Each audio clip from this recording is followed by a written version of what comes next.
research topic, joint work package sizing and scheduling while considering the resource constraints. And I am a PhD student at the Department of Civil Engineering in the University of Hong Kong. And my supervisor is Dr. Xiao Li. I'm sorry. And my co-supervisor is Professor Wei Pan. Okay, let's start with the introduction of project scheduling.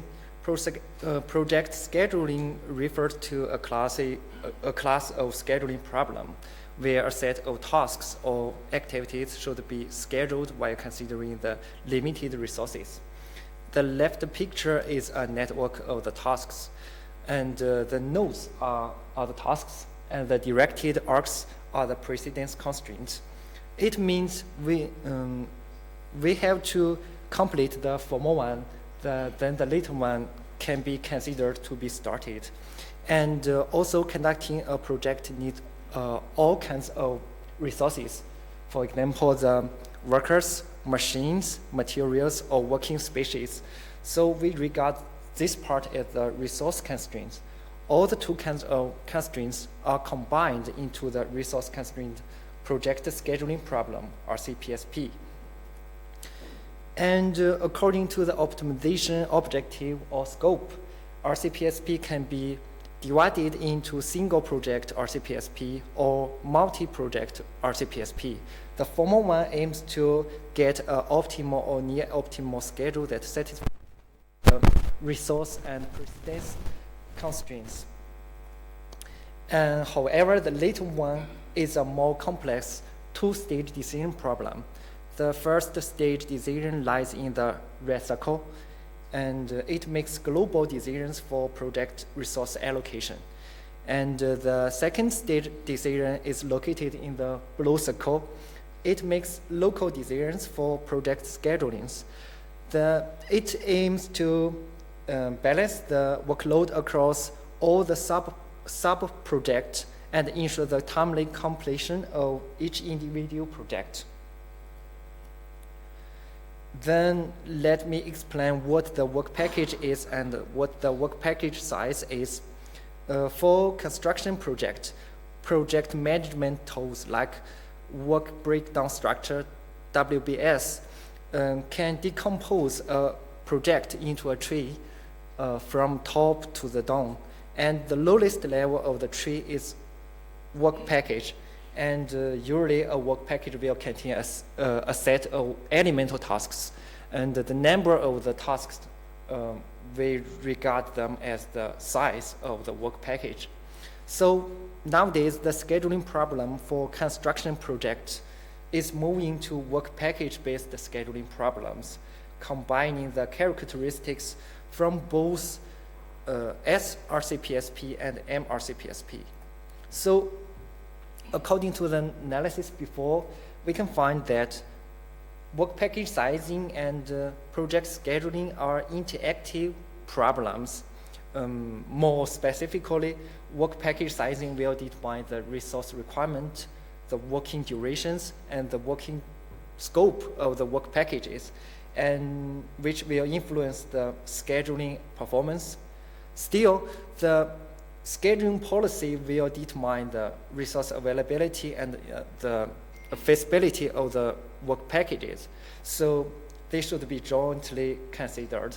However, current studies usually treat those two problems as separate, lead to some disadvantages, such as lack of feasibility of the work packages or suboptimal project schedules. So for construction project scheduling problems, I believe we need a joint work package sizing and scheduling method. So therefore, we built a nonlinear integer programming model for the joint problem. First, giving the 4 assumptions. We assume that a project can be planned into a given set of elemental tasks. This is the basic of our research. Then we still considering some special roles of some tasks in a project. We distinguish tasks into active tasks and inactive tasks. Only the active tasks can be grouped into a single work package. Then we still consider the lag time among tasks in a work package.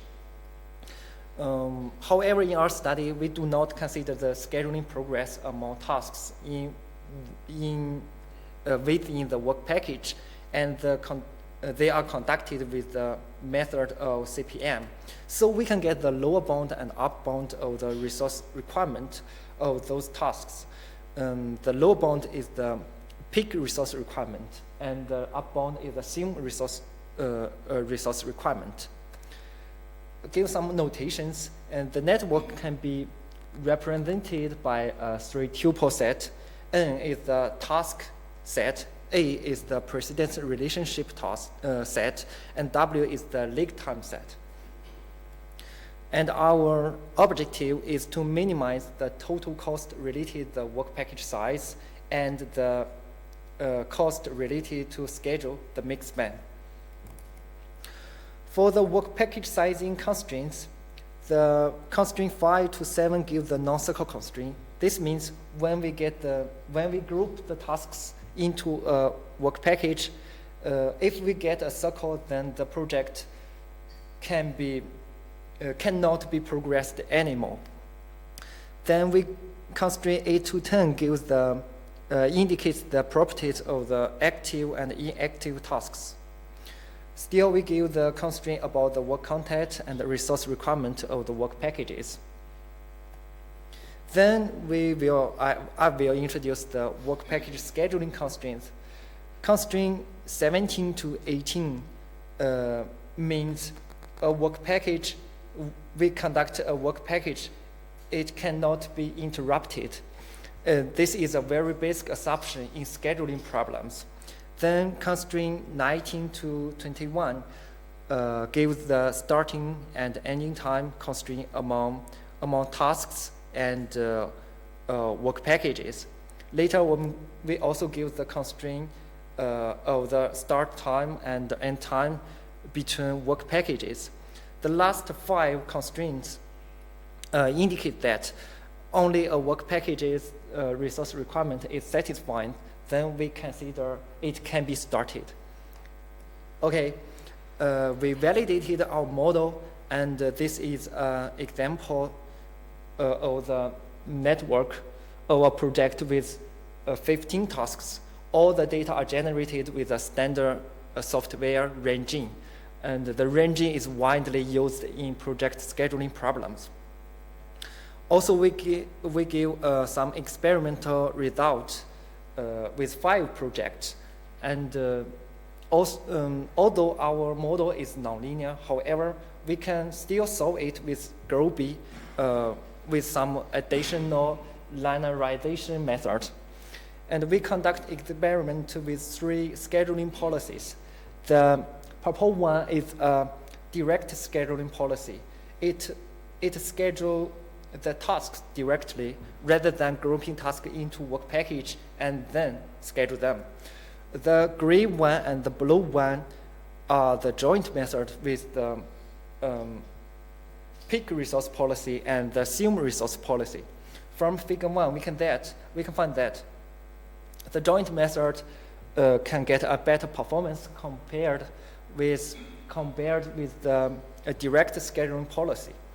And when it comes to the relationship between mixed span and the number of work packages, we can find some very different but interesting things. For the first 2 projects, we can find that mixed span and the number of work package have a positive correlationship, while the last 3 projects have a negative. After a deeper analysis, we find that both the lag time policy and the structure of the network, such as the length of the critical path, will have an impact on the mixed span and the number of work packages. This is quite different compared with traditional scheduling problems. Then we add some sensitive analysis, beginning with a resource shortage setting, and we can find that no tasks can be grouped into work packages. And from the right Gantt chart, we can find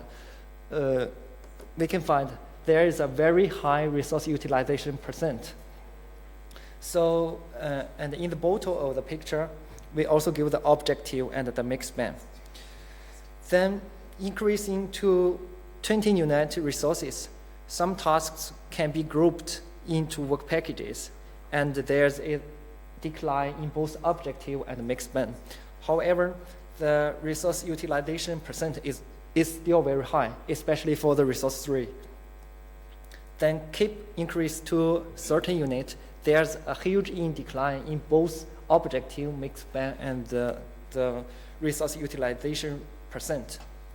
Finally, give an extreme setting with resource redundancy scenario. We get the minimal number of work packages and objective mix span. However, it is evident that there's several waste of the resource. This suggests that the project manager should make a balance between the resource input and the project objective. Okay. Finally, we still compare the two different resource allocation policies, and the peak resource allocation policy outperforms the later one. And that's all. Thank you very much for listening.